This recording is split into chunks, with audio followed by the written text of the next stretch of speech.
मेरी सिरा program senior सहाफ़ी GM Jamali sahab अस्सलाम वालेकुम and welcome to the show. नाज़रीन, ये तव्हांखे ख़बर आहे त नए माली साल जो बजट 9 जून ते पेश थी रहियो आहे ऐं गॾोगॾु सियासत में छा हली रहियो आहे उन ते बि ॻाल्हि ॿोल कंदासीं। त जीअं तव्हांखे ख़बर आहे, पाकिस्तान तहरीक इंसाफ़ मां खोड़ कारकुन जेके आहिनि, बल्कि असीं चऊं त मुसलसिल हिन वक़्त ताईं PTI छॾींदा वञनि था।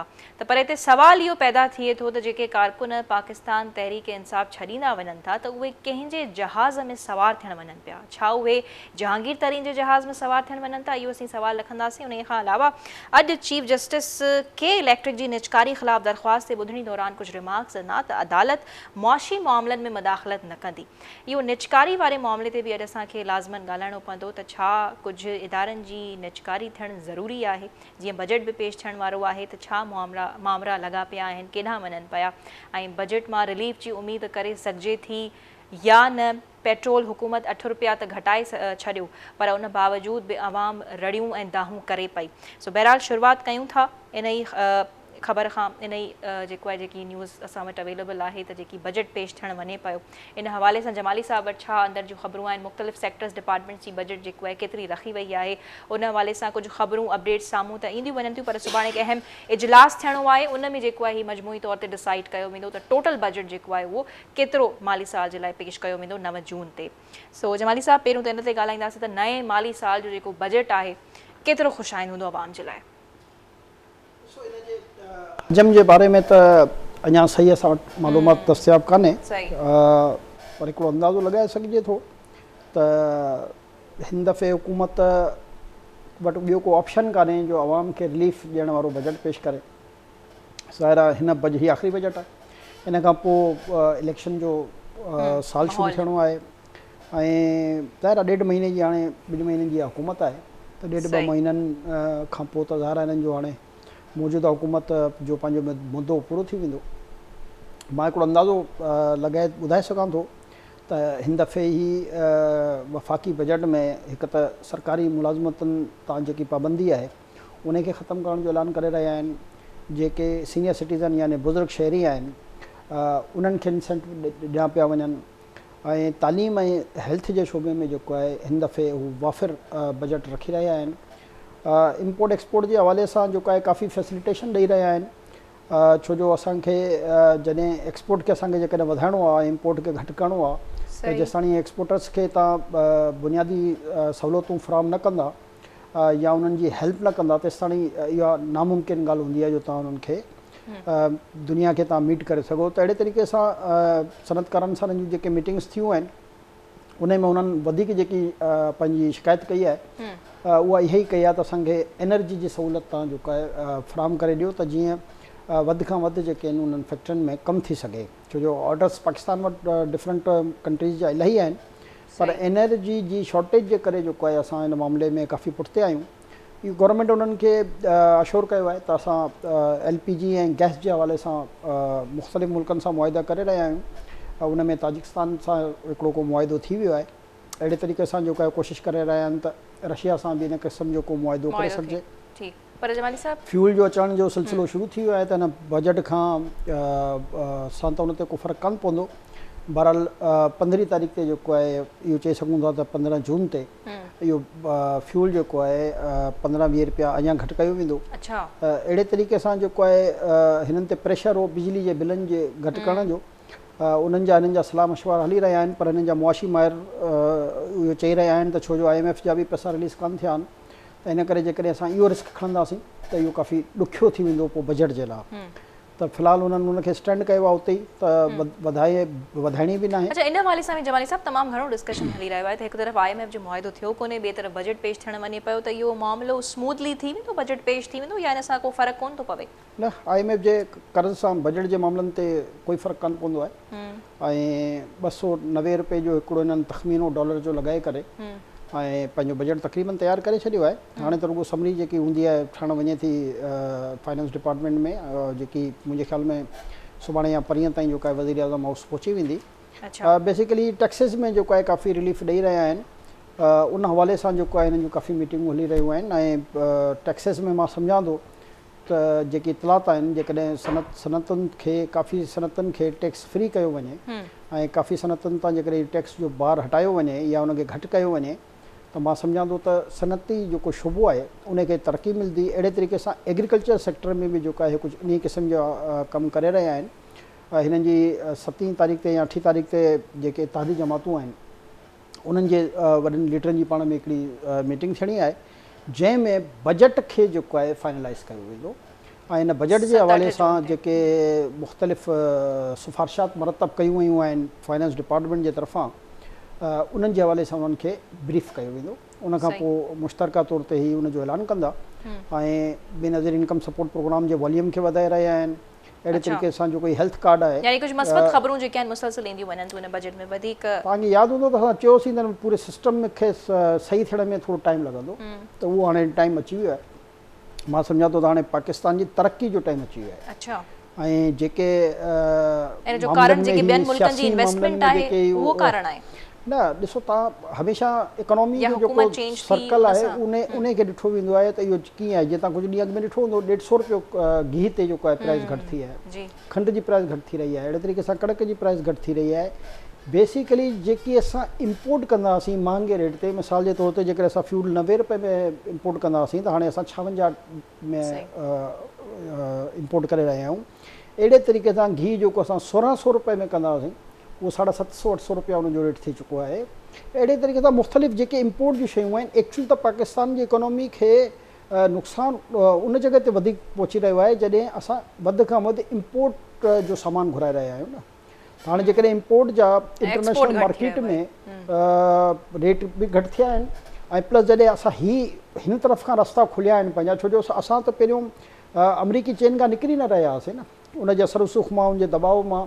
पर आहिस्ता आहिस्ता हाणे ज़ाहिर हुकुमराननि इहो सम्झी छॾियो त जेकॾहिं असां मुस्तक़िल हिकिड़ी ब्लॉक में रहंदासीं त अल्टीमेटली उनजो नुक़सानु थींदो असांखे।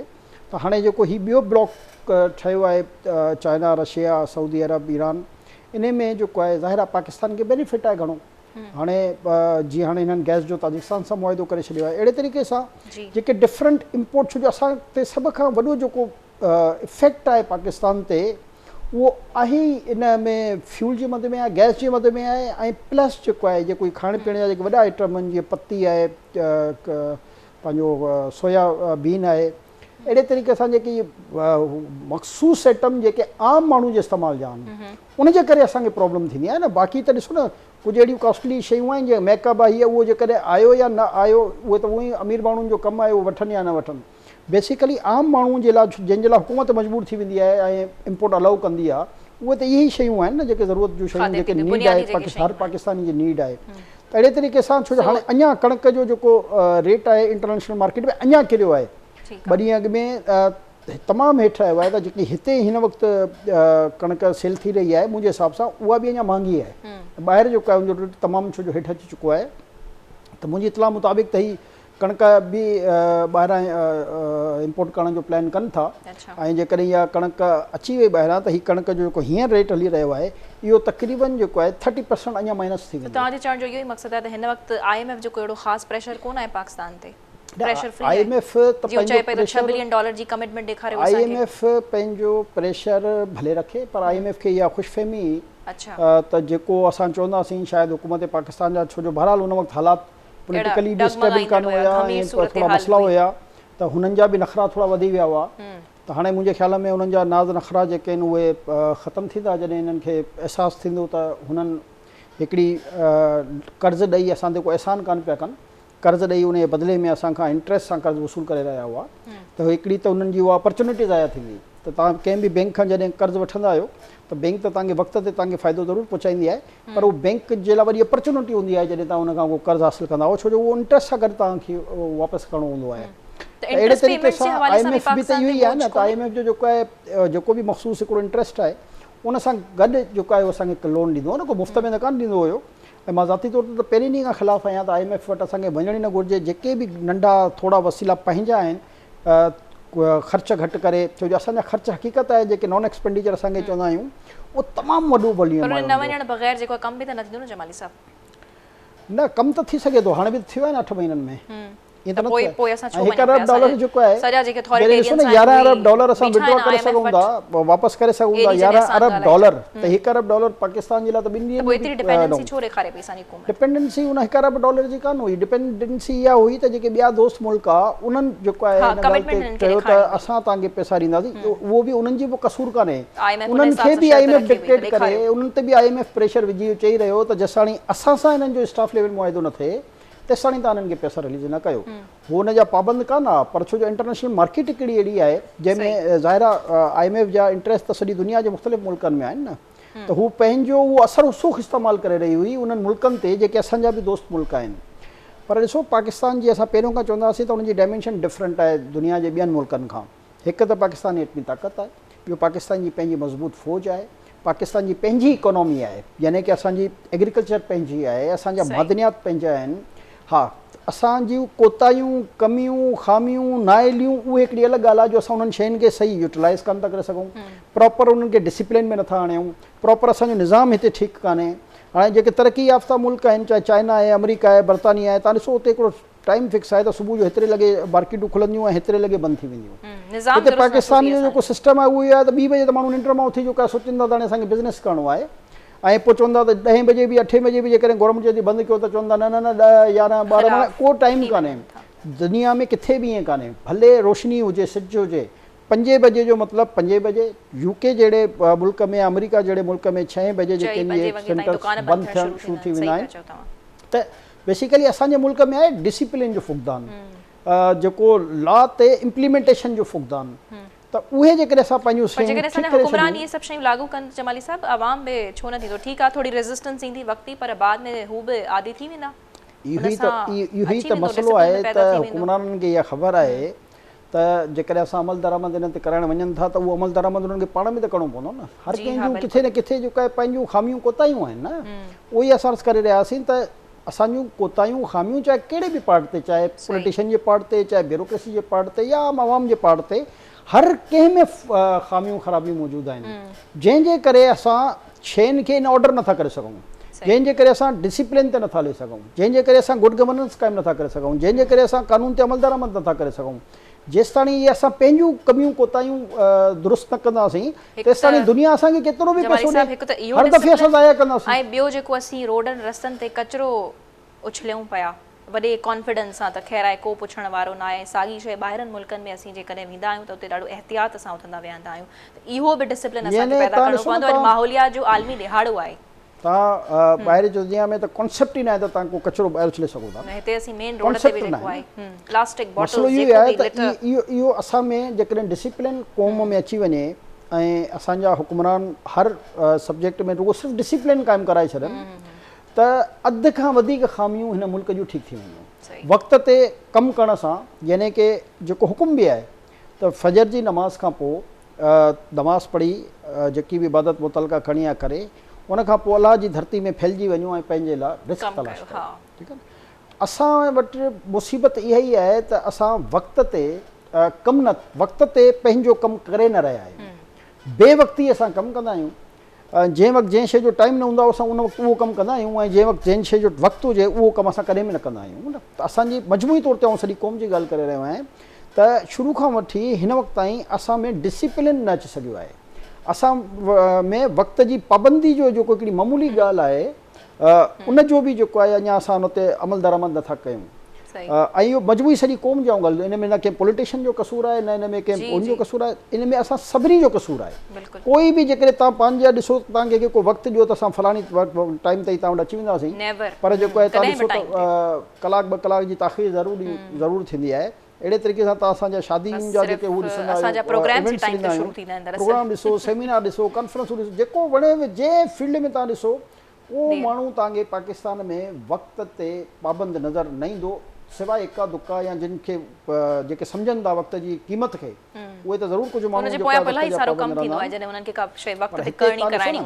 तव्हां हिननि मार्केटनि वारनि खे, दुकान वारनि खे चऊं असां त बाबा 6 बजे सिज जी रोशनी ताईं कमु कयो ऐं उन खां पोइ 6 बजे जेको बि हिकिड़ो टाइम आहे बंदि कयो, पोइ ॾिसो ताईं एहतिजाज मुज़ाहिरा धरना इहे शयूं शुरू थी वेंदियूं न, त ज़ाहिर गवर्नमेंट ते वरी प्रेशर अचे थो। जमाली साहब वरी आवाम जी ॻाल्हि कनि पिया त आवाम हिननि आवर्स में अचे कोन पियो। ॾिसो घणा दफ़ा न ईंदो, जेकॾहिं मुसलसिल शइ लागू थींदी रहे त पोइ काफ़ी तब्दीली अची सघे थी। इम्प्लीमेंटेशन करे गवर्नमेंट त बाबा 5 या 6 बजे सेंटर या दुकान या ऑब्वियसली फॉलो कंदा माण्हू कम पंहिंजा निपटाईंदा वेंदा वक़्त ते। ऑटोमेटिक जो आहे 2 महीना 3 महीननि खां पोइ जेको आहे आवाम खे सम्झ में अची वेंदी त बाबा तव्हां हाणे हिनखे असांखे हिन टाइम ते वञिणो आहे, ही पंहिंजो प्लान आहे उन हिसाब सां। हाणे हिते जेको आहे कंहिं बि पार्ट ते का बि इम्प्लीमेंटेशन न आहे।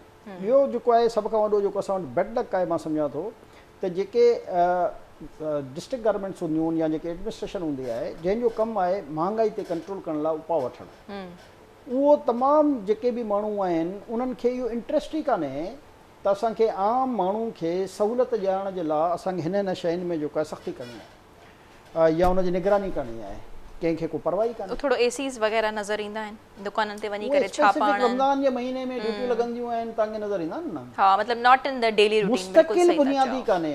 ॾिसो इहे उहे शयूं आहिनि जिन में तव्हांखे मुस्तक़िल बुनियादनि ते कमु करिणो पवंदो। हिते असां वटि असां हुकूमत खे या उन्हनि खे त ग़लति चवंदा आहियूं, पर हर फील्ड जी ॻाल्हि करे रहियो आहियां त असां हर फील्ड में एतिरो पुठिते आहियूं ऐं एतिरी सुस्त थी चुकी आहे पाकिस्तानी क़ौम जो हुननि खे इहो अहसासु ई न आहे त इहो वक़्तु जेको गुज़री रहियो आहे उन जी क़ीमत क़दुरु केतिरी आहे। सही, छो ज़ाहिर आहे जेको वक़्तु गुज़री वियो उहो गुज़री वियो, तव्हांजी ज़िंदगी जो हर ॾींहुं जेको आहे जेको गुज़री रहियो आहे उहो तव्हांखे उन हिसाब सां मौत जी तरफ़ खणी वञी रहियो आहे। सही, जमाली साहब असां जेको आहे उन ॾे का तवजो ई कान था ॾियूं। हिकिड़ो ॿियो बि बुनियादी सवाल रखंदासीं, जीअं बजट जी ॻाल्हि कयूं था मख़सूस तौर ते त न, जॾहिं बाक़ाइदा तौर ते अची वेंदो त उन ते पोइ पर्टिकुलरली असां डिस्कशन में कंदासीं, पर हिकु बुनियादी सवाल जमाली साहब तव्हांजे आरो रखंदासीं, जॾहिं बजट ईंदो आहे जंहिं डिपार्टमेंट जे लाइ जेतिरो जेतिरो मख़्तस कयो वेंदो आहे त उहो ओतिरो ख़र्च न थींदो आहे। फॉर एग्ज़ाम्पल अगरि तालीम जे लाइ असीं जेतिरो बजट आयो हुयो त उन मां उनजो सम्झो क्वार्टर हिसो ख़र्च थियो, त ईअं छो आहे? ओतिरो आख़िर छो न ख़र्च थी सघंदो आहे? बेसिकली इहो अंग अखरनि जो गोरख धंधो हूंदो आहे। अच्छा, बजट जॾहिं बि ठहंदो आहे त काई बि हुकूमत जी या ख़्वाहिश हूंदी आहे त हू उन में ADP खे यानी कि डेवलपमेंट जो जेको बजट हूंदो आहे उनजे वॉल्यूम खे वॾो ॾेखारनि ऐं पैसा हिननि वटि हूंदा कान्हनि। अच्छा, अज़म्पशन ते जेको आहे बजट ठहंदो आहे त हीअ फलाणी जॻह ते अची वेंदा, हीअ फलाणी जॻह ते अची वेंदा, फलाणी जॻह ते अची वेंदा। उन में इहो हूंदो आहे त ज़ाहिर फेडरल गवर्नमेंट खां मुतवक़ा तौर ते हेतिरो अची वेंदो, जेके इंटरनेशनल ग्रांट्स आहिनि उन मां हेतिरो अची वेंदो, फलाणी उन मां हेतिरो अची वेंदो, सूबाई जेको टैक्सिस आहे उन मां हेतिरो अची वेंदो। उन खां पोइ जेको आहे बजट ठहंदो आहे ऐं को बि अहिड़ो महकमो न आहे जंहिंमें उन बजट जी एतिरी वॾी तइदाद में वक़्त ते रिलीज़िस थींदियूं हुजनि। थींदो इहो आहे जो ज़ाहिर आहे कंहिं सपोज़ एजुकेशन डिपार्टमेंट आहे ऐं उनजो बजट जेको आहे तव्हां वॉल्यूम ॾिठो हूंदो त तव्हांखे जॾहिं पढ़ी ॿुधाईंदा आहिनि 200 अरब रुपए हूंदो आहे, 100 अरब हूंदो आहे, 80 अरब हूंदो आहे न, पर जेको ADP उनजो हूंदो आहे उहो 8 अरब 10 अरब 12 अरब 14 अरब हूंदो आहे न, त माण्हू कंफ्यूज़ थी वेंदा आहिनि। त उहे जेको फार्मूलो आहे उहो सरनि खां 20 सरनि न हले थो। बेसिकली उनजो मसइलो इहो हूंदो आहे त हाणे सपोज़ वर्ल्ड बैंक जो प्रोजेक्ट आहे जेको $2 अरब जो आहे, हाणे उनजे क़िस्तनि जे हिसाब सिस्टम उहो हले थो, पर हर दफ़े तव्हांखे उहो मेंशन $2 अरब करे ॿुधाईंदा त छा एतिरो वॾो असांजो एजुकेशन जो बजट आहे। ग्राउंड रियलिटी जे मुताबिक़ ईअं हूंदो आहे जेकॾहिं 12 अरब 14 अरब आहे बि त उन मां रिलीज़ वञी 5-6 अरब थींदा आहिनि। पर पोइ बि छा उहो सही नमूने सां ख़र्च थिए पियो? सही नमूने सां त बजट कहिड़े बि डिपार्टमेंट में हुजे उते प्रॉपर त ख़र्च कान थींदो आहे न। असां वटि जेको बदकिस्मती आहे ख़ासि तौर ते इहे नैब जो इदारो आयो आहे, उन ताबड़तोड़ जेके माण्हुनि ते हमला कया उन सां जेकी ब्यूरोक्रेसी उन में हिकिड़ो पैनिक थिया, ख़ौफ़ज़दा थी विया। अच्छा, त असां जेकॾहिं के प्रोजेक्ट खे अप्रूव था कयूं, का साइन था कयूं, छो जो हीअ जेके हिन जी इंक्वायरी जो तरीक़ेकार जेको आहे, मां त इहो हमेशह खां चवंदो आहियां त इहो लीगल आहे ई कान, कानून जे मुताबिक़ आहे ई कान। हे इहो ॾिसंदा आहिनि त जेकॾहिं हिन कागज़ ते फलाणे जी सही आहे त इहो बि न करप्शन में मुलविस आहे। ईअं न हूंदो आहे कॾहिं बि। कुझु ज़रूरी न आहे त हर माण्हू चोर हुजे, करप्ट हुजे। भई सुठा माण्हू बि हिन ब्यूरोक्रेसी में मौजूदु आहिनि, सुठा पॉलिटिशियन उन्हनि जी नियत इहा हूंदी आहे त चलो हिन में जेकॾहिं को फॉल्ट आहे बि त हाणे इहो पब्लिक जे इंट्रस्ट जो आहे त हिनखे थोरो सही करे जल्दी अॻियां धिको ॾेयूंसि त जीअं इहो प्रोजेक्ट जेको आहे पाया तकमील ताईं पहुचे, त उन में कुझु जेके हल्कियूं फुल्कियूं प्रोसीजरल जेके कमियूं पेशियूं थी वेंदियूं आहिनि। हाणे ही उन्हनि सभिनी खे बि वरी कंहिं न कंहिं जॾहिं उन ख़ुदा न ख़ास्ता हुकूमतूं चेंज थियूं थियनि त वरी उन केसनि में उन्हनि खे बि रगड़े था छॾनि। ऑफिसरनि में ज़ाहिर आहे हिकिड़ो मां सम्झां थो त ख़ौफ़ पैदा थियो। ख़ौफ़ इहो पैदा थियो त असांजो कहिड़ो कमु जो असांजो न को इंट्रस्ट हो न छा, असां त अवाम जी मफ़ाद में जेको आहे मनसूबनि खे अॻियां वधाए रहिया आहिनि ऐं उन जा रिपकशन्स इहा आया जो असांखे जेको आहे इंक्वायरीज़ में असांजी बेइज़ती अलॻि थी, फैमिली में बेइज़ती अलॻि थी, मुल्क में बेइज़ती थी, ॿारनि जी बचनि जी हिननि जी हुननि जी चोर जी इंक्वायरियूं शुरू थियूं। त ज़ाहिर आहे माण्हू चवंदो आहे यार पोइ मां छो कयां, भला हिनखे डिले न कयां। त डिलेइंग टैक्टिक्स जे करे जेको आहे असांजे मुल्क में तरक़ियाती अमल जेको आहे उहो काफ़ी मुतासिर थी वियो। जी बिल्कुलु जेकॾहिं स्पीडली हुजे आहे त एतिरो शायदि इहो मुतासिर न थिए आहे। पर इहे जेके मां इन करे चवंदुसि त इन इदारे जी ज़रूरत ई न आहे। तव्हांजे चाइनीज़ सूबनि में एंटी करप्शन मौजूदु आहिनि, तव्हां उन्हनि खे स्ट्रेंथन कयो, उन्हनि खे इंडिपेंडेंट कयो, उनखे पावर्स ॾियो जंहिंजो उन में ईअं ई टेन्योर पोस्ट कयो जीअं तव्हां नैब में अची कई आहे त 4 साल ताईं रहंदा, ऐं उनजी बाक़ाइदा मॉनिटरिंग जो को निज़ाम हुजणु घुरिजे। हिते जेको आहे बेसिकली हिकु इदारे जे मथां ॿियो इदारो क़ाइमु करे छॾींदा आहिनि जंहिंसां करप्शन खे मज़ीद फ़रोग़ मिलंदो आहे। अच्छा, इदारनि जी निजकारी जमाली साहब तमामु घणी ज़रूरी आहे। छा निजकारी सां मामला हल थी सघनि था? जीअं असीं इन ॻाल्हि ते काफ़ी दफ़ा बहस हलंदो रहियो आहे, त उहा छा मसइला हल करे सघंदी? जीअं सुप्रीम कोर्ट में बि इन के इलेक्ट्रिक हवाले जेको आहे दरख़्वास्त निजकारी ख़िलाफ़ दरख़्वास्त ते ॿुधणी थी हुई, जंहिंमें चीफ जस्टिस बि वरी रिमार्क्स ॾिना त मुआशी मामलनि में मुदाख़लत सुप्रीम कोर्ट न कंदो। अक्सर दुनिया जे मुल्कनि में जेके मुख़्तलिफ़ गवर्नमेंट जा सब्जेक्ट्स हूंदा आहिनि उहे हमेशह प्राइवेटाइज़ कया वेंदा आहिनि। चाहे तव्हां तरक़ी याफ़्ता मुल्कनि जी अमेरिका जी मिसाल वठो, यूरोप जी मिसाल वठो, बर्तानिया जी वठो या कंहिं ॿिए मुल्क जी वठो। ठीकु आहे। जेके हुकूमत जे ज़ेरे कंट्रोल इदारा हलंदा आहिनि उहे हमेशह तव्हांखे लॉसिस में मिलंदा आहिनि। ऐं पाकिस्तान में त ज़ाहिर आहे सुभान अल्लाह जी हुकूमत हूंदी आहे या छा थो चई सघिजे, पर नंढी हिकिड़ी मिसाल ॾेई असां आवाम खे सम्झाए सघूं था त एयर इंडिया जॾहिं खसारे जो शिकार थी ऐं सफ़ा ॿुड़ी रही बंदि थियण वारी हुई त टाटा ग्रुप खे उन्हनि जेको आहे उनजे हवाले कयो ऐं एयर इंडिया जी पोज़ीशन तव्हां ॾिसो त दुनिया में किथे आहे।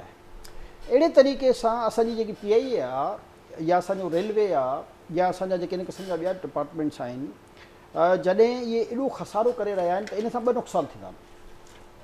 नुक़सान नंबर 1 त अरबें रुपया इन खे सब्सिडी जे मद में जेको मिलंदो आहे उहो त बहरहाल क़ौम जो पैसो आहे न, टैक्स जो पैसो आहे। उहो तव्हां डेवलपमेंट त नथा लॻाए सघो, इन इदारनि खे धिको ॾियण लाइ हलाइण लाइ उहो तव्हां हिते इस्तेमालु कंदा आहियो न। ॿियो जेको प्राइवेट माण्हू उनखे वठंदो त उहो उन मां प्रॉफिट बि कमाईंदो त गवर्नमेंट खे टैक्स बि मिलंदो वधीक।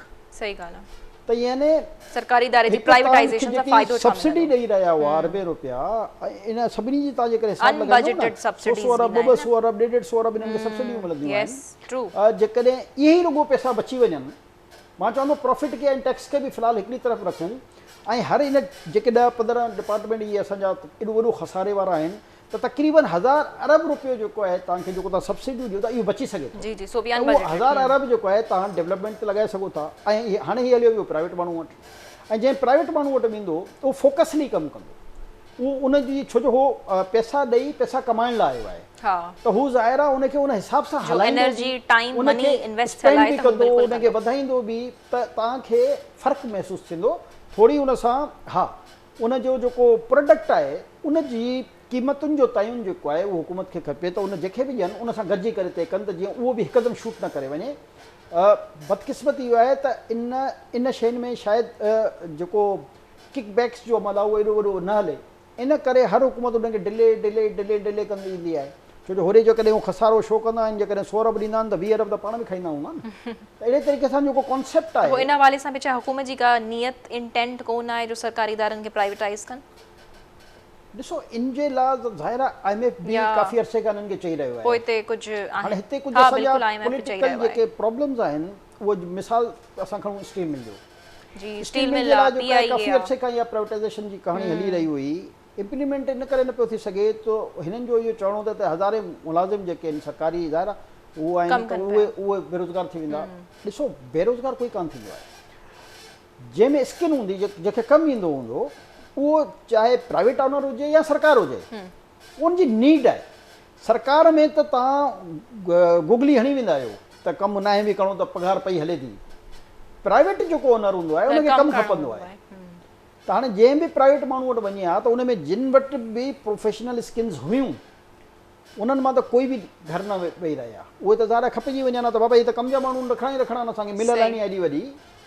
हिते कॉन्सेप्ट इहो आहे त गवर्नमेंट जे सिस्टम में एतिरी लूप होल्स आहिनि जो पोइ माण्हू चए मुफ़्त जा पैसा मिलंदा पोइ कमु केरु करे।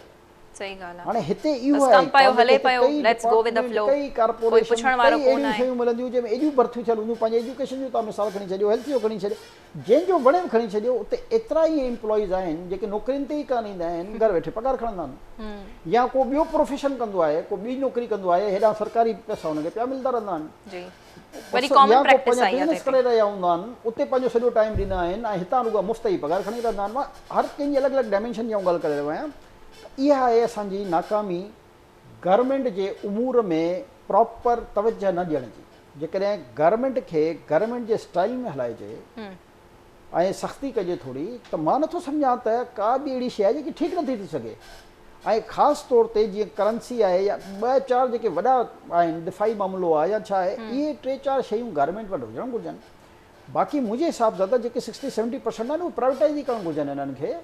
त घर वेठे यानी हुन में हाणे हुकूमत जी मशीन जी ज़रूरत न आहे। हे इन करे नथा कनि न, तव्हां जेकॾहिं पाण सिंध जे डिफरेंट डिस्ट्रिक्ट्स जी, कराची जी बि मिसाल ॾियूं, तव्हांजे साम्हूं हूंदो त केमसी में 100,000 गोश्त मुलाज़िम आहे, वाटर बोर्ड में आहिनि, फलाणे में आहिनि। अहिड़े तरीक़े सां असांजो जेको ॿाराड़ियुनि जूं डिस्ट्रिक्ट काउंसिल्स आहिनि, DMCs आहिनि, अलाए ZMCs आहिनि, अलाए छा छा आहिनि, एजुकेशन डिपार्टमेंट आहे, हेल्थ डिपार्टमेंट आहे, ॿिया एग्रीकल्चर डिपार्टमेंट, जेके वॾे डिपार्टमेंट तव्हां चओ, त उते इन क़िस्म जा हज़ारनि जी तइदाद में गोश्त एम्प्लॉइज़ आहिनि जेके घर वेठे पघार ऐं घर कमु किथे था कनि, या कंहिं MPA MNA वॾेरे मिनिस्टर डिस्ट्रिक्ट प्रेसिडेंट फलाणो या चङे मुड़ुसु पथारेदार, उनजे घर ते को उन्हनि खे सरकार जा ड्राइवर मिलियल हूंदा, सरकार जा माली हूंदा, सरकार जा नौकर हूंदा, सरकार जा गनमैन हूंदा। असल में इहा ई ॻाल्हि आहे जमाली साहब, त पुछाणो कोन आहे, पुछण वारी ॻाल्हि आहे। एक्सपेंडिचर जेको आहे उहो शूट करे वेंदो आहे।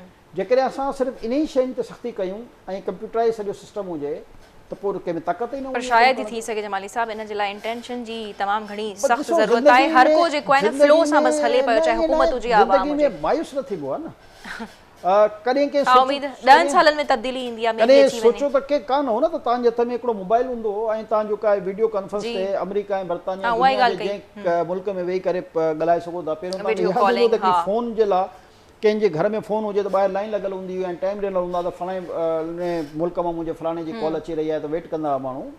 त वक़्त जे हिसाब सां दुनिया तब्दील थी रही आहे। वक़्त जे हिसाब सां तव्हां ॾिसो न, असांजे शहर हुजनि या ॿाराड़ियूं हुजनि, उते तब्दीली आहिस्ता आहिस्ता अची रही आहे। 10 सालनि में चवंदा आहिनि त ईंदी आहे तब्दीली, थोरो शायदि उएं थी वञे। जेको ईअं चई सघूं था त रफ़्तार सुस्त आहे। ऐं ॿियो सभ खां वॾो छो जो इहो तेज़ी सां बदिलजंदड़ दुनिया जे जेके तरक़ी हूंदी आहे, उहो असांजे माण्हुनि खां हज़म कान थी रही आहे।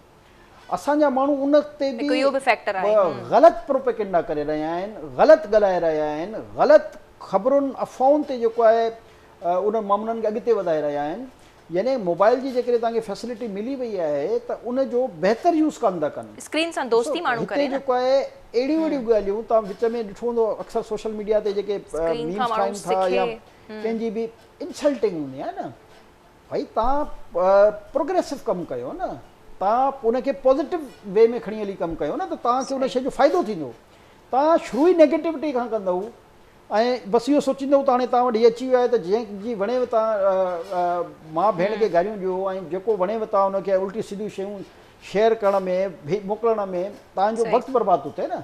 त इन पंहिंजे वक़्त खे बचायो, इन वक़्त जी अहमियत खे सम्झो, इन वक़्त जी यूटिलाइज़ेशन पंहिंजे हक़ में कयो, त जंहिंसां तव्हांखे ऐं तव्हांजी फैमिली खे को फ़ाइदो मिली सघे। छो जो हीअ मामूली टेक्नोलॉजी कान्हे जेकी हाणे तव्हां वटि असां वटि मौजूदु आहे। इहा उहा टेक्नोलॉजी आहे जंहिंजे ज़रिए तव्हां सॼी दुनिया सां कनेक्ट आहियो ऐं तव्हांजे हथ में सॼी दुनिया हली रही आहे। बिल्कुलु उनजो बहितर इस्तेमाल तमामु ज़रूरी आहे, जीअं पाण बि एम्पावर थियो, ॿियनि खे बि करे सघो। उनजी यूटिलाइज़ेशन जेको आहे मिसयूज़ करे रहिया आहियो, त तव्हांखे पाण खे पहिरियों पाण त सुधारियूं न, ॿिए ते त तव्हां तॾहिं इल्ज़ाम लॻायो न त जॾहिं पाण बिल्कुलु परफेक्ट हुजूं ऐं सभिनी खे जेको आहे हुजे। बिल्कुलु जमाली साहब राइट पॉइंट आउट कयो। पाण खे ठीकु करणो आहे, डिसिप्लिन कंसिस्टेंसी तमामु घणी ज़रूरी आहे, तॾहिं क़ौम जेको आहे सुधरी सघे थी। पर जीअं जमाली साहब चयो त नाउमीद नाहे थियणो, ऐं चयो बि ईअं वेंदो आहे त 10-20 सालनि में का न का तब्दीली ज़रूरु अची वेंदी आहे, त थी थो सघे हिते बि अहिड़े क़िस्म जी तब्दीली अची वञे। तमामु घणी उहा सुठी ॻाल्हि हूंदी जेकॾहिं ईअं थियो। जमाली साहब, पाकिस्तान तहरीक इंसाफ़ PTI 1 या PTI 2 कुझु थियणु वञे पियो। जहांगीर तरीन जी जेकी नई सियासी पार्टी आहे, उहो कुझु ॾींहंनि में एक्सपेक्टेड आहे प्रेस कॉन्फ्रेंस बि कनि, त छा PTI स्प्लिट थियणु वञे थी या हिकु प्रॉपर सेपरेट पार्टी जेको आहे उनजो जहांगीर तरीन इंतिखाब कंदा?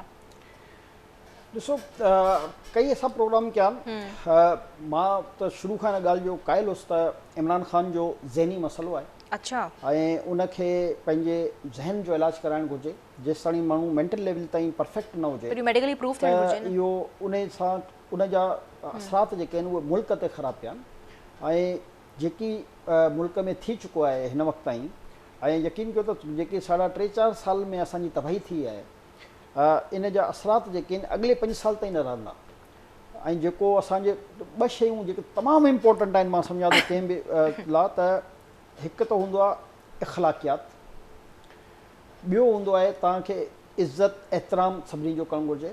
असांजे जेके यंगस्टर हुआ जिन मां असांखे उमेदु हूंदी आहे त इहे असांजा मुस्तक़बिल जा मेमार आहिनि ऐं असांजे मुस्तक़बिल फ्यूचर इन्हनि जे हथ में हूंदो आहे, उन्हनि में तव्हां एतिरो इंतिशार पैदा करे छॾियो, एतिरी नफ़रत पैदा करे छॾी जो हू तव्हां अंदाज़ो लॻायो त उहो जेकी छोकिरी हींअर गिरफ़्तार आहे जेल में आहे उनजो वालिद चई रहियो त इमरान ख़ान जे मामले में उहो मूंसां विड़ी पई आहे, हेतिरे अरसे खां मूंसां न ॻाल्हाए रही आहे न धीउ, यानी की तव्हां ऐं हुनखे पंहिंजे ॿारनि जा जेके नंढा ॿार अथसि उहे वीचारा घर में आहिनि ऐं पाण जेल में आहे।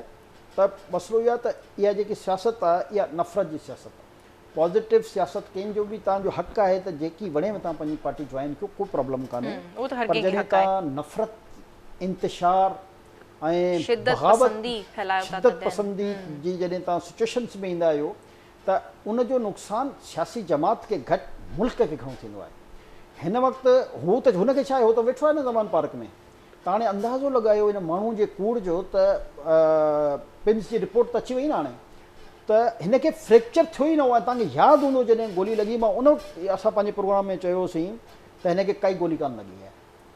गोली जा जेके ज़रा हूंदा आहिनि, छरा हूंदा आहिनि, उहे मामूली जेके छरा हूंदा आहिनि उन हिनखे थोरो सो इफेक्ट कयो, फ्रैक्चर न आहे।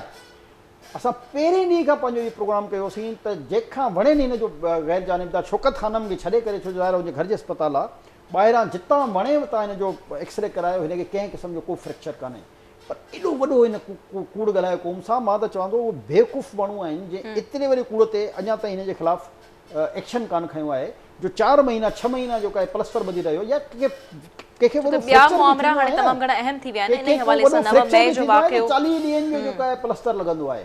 हाणे जेको छरनि जो प्लस्तर हुयो, मामूली छरा जेके ज़रा छरा बि न, उन छरनि जा ज़रा उनजो जेको आहे 6 महीननि ताईं प्लस्तर लॻाए वेही रहियो। ऐं तव्हां ॾिसो त जॾहिं कोर्ट वञे पियो त ड्रामेबाज़ी केॾी, त व्हील चेयर ते उनजे 2 कलाकनि खां पोइ जेको आहे हमरा जेको आहे बिल्कुलु पंहिंजे पेरनि ते हलणु लॻी वियो न।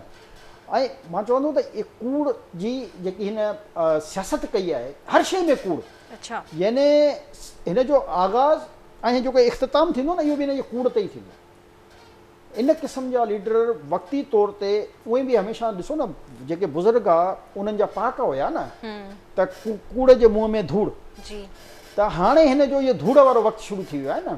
त हर शइ जेको आहे तव्हां हिन जी पार्टी जे आगाज़ खां, मां तव्हांखे यादि आहे पहिरियों बि पंहिंजे प्रोग्राम में चयो त जेके हिन जा फाउंडर्स हुआ जिन इहा तंज़ीम सां गॾु करे ठाही हुई, उन्हनि सभिनी जो हिकु हिकु करे हिन हल छा कयो आहे, ऐं जेके हिन ते एहसान कंदड़ हुया जिन्हनि खे हुकूमत में आंदो, उन्हनि सभिनी जो हिकु हिकु करे हिन हल छा कयो।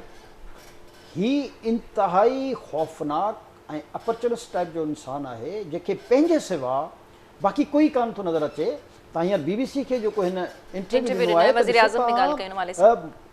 चवंदा न माण्हुनि जा रोंगटा खड़ा थी वञनि, त चए छा थो, जिन बि इहो कयो आहे 9 मई वारो वाक़ियो, उनजो त मूंसां त कोई तालुक ई न आहे। जेकॾहिं मुंहिंजा पार्टी जा आहिनि बि त जेको आहे उन्हनि ख़िलाफ़ु जेको एक्शन कयो वञे। हाणे तव्हां अंदाज़ो लॻायो त उन्हनि खे इहा तरग़ीब कंहिं ॾिनी, केरु उन्हनि खे, तव्हांखे यादि हूंदो त मुराद सईद जो जेकॾहिं तव्हां इंटरव्यू ॿुधो त उहो उन में क्लियर चई रहियो आहे त आप लोगों को जॻह मालूम है कि कहाँ कहाँ जाना है। इट मीन्स त इहो प्लैंड हुयो, हुननि खे चयो वियो हो त जेकॾहिं इन क़िस्म जो को पंजाब पुलिस पे नशे जी दावा कई आहे, हुन में रिकॉर्ड्स मौजूद आहिनि 9 मई जी रिथाबंदी जा। इहा तरग़ीब ॾियण, यानी इहो को सही दिमाग़ रखण जो माण्हू इन क़िस्म जी तरग़ीब ॾेई सघे थो। हे जेके एक्सट्रीमिस्ट हूंदा आहिनि, जेके चाहींदा आहिनि त मुल्क जी स्टेबलाइज़ेशन खे लाइ ख़तरो पैदा कयूं, मुल्क जे अंदरि अनारकी पैदा कयूं, अवाम ऐं फ़ौज खे विढ़ाइण जी साज़िश जो मतिलबु त इहो ई हूंदो आहे न, त मुल्क में अनारकी पैदा थी वञे, बग़ावत थी वञे। त एतिरो वॾो ई मुजरिम आहे हिन मुल्क जो, हिन क़ौम जो, हिन अवाम जो, हिन मुल्क जी तरक़ी जो। त मां त चई रहियो हुउसि त हिनखे जेकॾहिं कैफ़िर किरदार ताईं न पहुचायो वियो त इहो सिलसिलो पोइ रुकजंदो कान। तव्हांखे अहिड़े क़िस्म जे माण्हुनि खे स्टॉप लॻाइणो हूंदो आहे, अहिड़नि क़िस्म जे माण्हुनि खे तव्हांखे इबरत जो निशान बणाइणो हूंदो आहे त हिननि खे असां अहिड़ी इबरत जो निशान बणायूं जो वरी कंहिंमें एतिरी ताक़त न थिए जो गैर मुल्की फंडिंग ते, गैर मुल्की पंहिंजी एजेंसियुनि जे ईमा ते या पंहिंजे गैर मुल्की जेके बि जिते ई पलियो आहे ऐं जितां जंहिंजी ट्रेनिंग वठी आयो आहे उन्हनि जे चवण ते पंहिंजे मुल्क जे अंदरि जेका आहे अवाम जे ऐं इदारनि जे दरमियान नफ़रत पैदा करे, त सबक़ु ॾियणु सभ खां इम्पोर्टेंट हूंदो आहे ऐं उनखे इबरत जो निशान बणाइणु घुरिजे। ऐं जेके बि माण्हू हुन में मुलविस आहिनि, ॾिसो वर्गलाइजी विया या न वर्गलाइजी विया इहा हिकिड़ी अलॻि सब्जेक्ट आहे, पर जेके वर्गलाइजी विया इट मीन्स त तव्हां पंहिंजो सेंस ख़तमु करे चुका आहियो, तव्हांजी सोच ख़तमु थी चुकी आहे। तव्हां कंहिंजे बि वर्गाइण में छा पंहिंजे क़ौमी इदारनि जे ऑफिसनि ते हमिलो कंदा, पंहिंजे शहीदनि खे महफ़ूज़ बणाइण लाइ पंहिंजी क़ुर्बानी ॾिनियूं, तव्हां उन्हनि जे मुजस्मे खे साड़ींदा वञी। यानी इन हद ताईं जेके ॿार बिगड़जी चुका हुजनि उहे बि कंहिं माफ़ी जे क़ाबिल कान्हनि, पर छो जो पंजाब जो जेको हिकिड़ो सो कॉल्ड मां सम्झां थो त जेको हिकिड़ो तबिको आहे जेको पंहिंजो पाण खे हिन मुल्क जो जेको आहे सम्झंदो आहे त उहो मां ई हुक्मरान तबिको आहियां, छो जो हुन में हाणे हिननि जा फैमिलीज़ जा ॿार ऐं हिननि जा इहे आया आहिनि न, हुन में तव्हांखे मिलनि कहिड़ा था, तव्हां जेकॾहिं लिस्ट खणी या ॾिसो त तव्हांखे रिटायर जनरलनि जा, रिटायर जजनि जा, रिटायर ब्यूरोक्रेट्स जा या सिटिंग ब्यूरोक्रेट्स जा या सिटिंग जजनि जा, जुडिशरी जा जेके आहिनि फैमिली मेंबर्स तव्हांखे मिलनि था। यानी हुननि पंहिंजे ॿारनि खे एॾे वॾे उहिदनि ते हुजण जे बावजूद बि इहो न सम्झाए सघिया आहिनि त हिन मुल्क जो आइन, हिन मुल्क जो कानून जेको पाण कानून ऐं आइन ते वेठा आहिनि, उहे पंहिंजी औलादनि खे, पंहिंजी ज़ालनि खे, पंहिंजी धीअनि खे, पंहिंजे ॿारनि खे इहो न सम्झाए सघिया आहिनि त आइन ऐं कानून ते ऐं पुरअमन जेको आहे प्रोटेस्ट कीअं थींदो आहे। यानी मां त चवंदो अहिड़नि माण्हुनि खे इबरत जो निशान बणायो वञे त बाबा ताक़त वारा ठीकु आहे, पर हिन ही जुर्म कयो आहे, हाणे हिनजी ही सज़ा आहे। नंढे माण्हू जेकॾहिं हिन में इन्वॉल्व आहे उनखे त तव्हां तबाह था करे छॾियो, बर्बाद था करे छॾियो, हिकिड़े केस में 6 साल उनजी ज़मानत कान थी थिए। पर इहे जेकी इलीट क्लास, जेकी सो कॉल्ड इलीट क्लास मां सम्झां थो, ऐं इन ई इलीट क्लास मां सम्झां थो हिन मुल्क जे निज़ाम खे तबाह कयो आहे, इन ई इलीट क्लास जेको आहे हिन मुल्क जे कल्चर खे तबाह कयो आहे, इन ई इलीट क्लास जेको आहे असांजी जेके मुस्लिम जा मुस्लमाननि जा जेके अख़लाक़ियात जा जेके तक़ाज़ा आहिनि इन इलीट क्लास उनखे तबाह बर्बाद कयो आहे। असांजे इस्लामी मुआशरे में कंहिंसां बदतमीज़ी जो बि असांखे इख़्तियार कान्हे, कंहिंसां तेज़ आवाज़ में बि ॻाल्हाइण जो जेको आहे असांखे हुकुम कान्हे, पर हिननि जेकी तरग़ीब ॾिनी आहे इलीट जे नाले ते, हिननि इलीट क्लास जे माण्हुनि खे त सभ खां अॻु में ख़ौफ़नाक सज़ाऊं ॾिनियूं वञनि त जीअं सभिनी ॿियनि खे जेको आहे नसीहत मिले ऐं इन क़िस्म जी जेको आहे हरकतुनि में। पर ईअं थी बि रहियो आहे जेके हिन 9 मई जे वाक़िअनि में जेके स्ट्रॉन्ग बैकग्राउंड वारा माण्हू शामिल आहिनि, उन्हनि काफ़ी कोशिशूं कयूं पंहिंजो पाण खे बचाइण जूं, पर उन बावजूद बि जेको आहे उन्हनि ख़िलाफ़ इन्वेस्टिगेशन हिन वक़्त ताईं जारी आहे, हिन वक़्त ताईं जेल्स में ई आहिनि। वाली साहब, वेंदे वेंदे असीं ॻाल्हि कंदासीं जीअं त अॼु माहौलियात जो आलमी ॾिहाड़ो मल्हायो वञे पियो ऐं हू बीट प्लास्टिक पॉल्यूशन जे सिरे हेठि ऑब्ज़र्व कयो वञे पियो, त तमामु ज़रूरी आहे। हिकु त असीं रोडनि ते न ॾिसंदा आहियूं, कुझु मेन रोड हुजे, छा बि हुजे, कचिरो उछलाइण ऐं प्लांट्स जी तरफ़, मतिलबु ॾाढो ई फॉर ग्रांटेड वठी छॾियो आहे असां हिन मौज़ू खे, का तवजह न हूंदी आहे, पर एटलीस्ट एतिरो त असीं करे सघूं था जो पंहिंजे माहौल खे साफ़ सुथरो रखूं। ऐं प्लास्टिक केतिरी ख़तरनाक आहे, समुंडनि में ओशन्स में 8 मिलियन खां 10 मिलियन टन नाज़रीन प्लास्टिक जेको आहे उहा पई हुजे थी, त बहितर इहो ई आहे त असीं उनखे रिसाइकिल कयूं, पर अफ़सोस आहे जो हुन तरफ़ का तवजह कोन आहे असां सिविलियंस जी। हा, पाकिस्तान में 1947 खां वठी हिन वक़्त ताईं कॾहिं आम आवाम दोस्त माहौल पैदा करण जी कोशिशि न कई वई आहे। इहो बि सही आहे। असां इहा त थैलियुनि वारी ॻाल्हि त ठीकु आहे, प्लास्टिक जी थैलियूं या ॿी जेकी हल्की फुल्की इन्वायरमेंट जो मसइलो आहे, तव्हां ॾिसो जेको फैक्ट्रियुनि जो जेको फुज़लो आहे या जेको हॉस्पिटलनि जो जेको फुज़लो हूंदो आहे उहो केॾो ख़ौफ़नाक आहे, तमामु घणो। यस, असां उन खे ई ठिकाणे लॻाइण जा प्लान कान कंदा आहियूं। बदकिस्मती आहे असांजी जो असां कहिड़ी कहिड़ी शइ ते वेही ॻाल्हाईंदासीं, जंहिं शइ ते ॻाल्हाईंदासीं दिलि बि दुखंदो आहे, पोइ असां अहिड़ियूं ॻाल्हियूं कंदासीं तमामु जेको आहे उहो जज़्बाती प्रोग्राम थी वियो आहे। मसइलो इहो आहे त इहो कमु हुकूमत जो हूंदो आहे न, मसइलो इहो आहे त असां पंहिंजी कंहिं बि एनवायरमेंट सां मुतलिक़ कंहिं इंडस्ट्री खे, कंहिं फैक्ट्री खे, कंहिं नंढी सनत खे, वॾी सनत खे, कंहिं बिल्डिंग खे, कंहिं घर खे, कंहिंखे बि असां कॾहिं बि इहो प्लान ई कान ठाहियो आहे त इनखे अहिड़े तरीक़े सां डिज़ाइन कयो वञे जो ही इन्वायरमेंट जे मयार फ्रेंडली हुजे। हा, बिल्कुलु। असांजी बदकिस्मती इहा आहे जो असां हर शइ जा दुश्मन आहियूं, या घर असीं क्लाइमेट रेज़िलेंट हर शइ खे नुक़सानु पहुचाइण जे लाइ जेको आहे न वॾा वॾा प्लान कंदा आहियूं। सही। पर जेकॾहिं कंहिं शइ खे बहितर करिणो आहे, सुठो करिणो आहे, उते असांजी तवजह कान वेंदी आहे। बिल्कुलु, पंहिंजे माहौल खे मां सम्झां थो त साफ़ सुथरो रखणु तमामु ज़रूरी आहे ऐं माहौल इन्वायरमेंट जो तॾहिं थी सघे थो छो जो हाणे असां ज़ाहिर आहे ॾिसो 25-30 करोड़ जो मुल्क आहे, मज़ाक न आहे पाकिस्तान। हाणे इहा ॻाल्हि सिर्फ़ु हुकूमत शुरू में हुई जॾहिं एतिरी डेवलपमेंट कान हुई सभु कुझु उन वक़्त में इन क़िस्म जा लाइन्स ड्रॉ कयूं वञनि हा त हीअ हद आहे कंस्ट्रक्शन जी दुनिया में इन्वायरमेंट हाणे त जगह जगह ते प्रोजेक्ट्स बि ठाहिनि हेॾियूं ऊंचियूं ऊंचियूं हाणे बिल्डिंग्स असां उन मां निकिरी चुका आहियूं। कॉन्क्रीटेड वर्ल्ड हाणे गवर्नमेंट जे वस में बि न आहे फ्यूचर जेके मनसूबा हुजनि करे त करे पर हाणे उनजे गवर्नमेंट जे वस में न आहे। हाणे असांखे करिणो छा आहे जेकॾहिं हर माण्हू इहो सोचे त मूंखे हिन मुल्क खे साफ़ सुथरो बि रखिणो आहे ऐं हिन मुल्क में माहौलियाती निज़ाम खे बहितर करण में पंहिंजो को किरदारु अदा करिणो आहे त सभिनी खे इंडिविजुअल पंहिंजो किरदारु अदा करिणो जी बिल्कुलु दुरुस्त जेकॾहिं हर माण्हू इहो फ़ैसिलो करे छॾे न त मां हीउ कचिरो आहे ॿाहिरि न उछलींदुमि मां हिनखे मुतलका जेकी बि डस्टबिन आहे हुन में उछलींदुमि अधु मसइलो वरी बि असांजो हल थी सघे थो। इहो एॾी वॾी हाणे त एप्स बि आहे सिन सॉलिड वेस्ट मैनेजमेंट जी नाज़रीन ऐप आहे बाक़ाइदा असीं मां प्रैक्टिकली हिन शइ खे आज़मायो आहे त तव्हांखे कचिरे जी तस्वीर कढी उन्हनि खे सेंड कंदा त पंहिंजी गाॾी सां अची जेको आहे तव्हां वटि अची वञा था। हुननि ॿियनि डिस्ट्रिक्ट्स में बि शुरू कई आहे इहा शइ। सो बहरहाल असांखे पंहिंजे माहौल खे साफ़ रखणु घुरिजे। येस त असीं एटलीस्ट कचिरो त फिटो न कयूं। सो बहरहाल पंहिंजे माहौल खे साफ़ सुथरो रखो कोशिशि करे सघो था हुन सां तब्दीली अची सघे थी। सो इजाज़त ॾींदा मुलाक़ात थींदी सुभाणे। अल्लाह हाफ़िज़।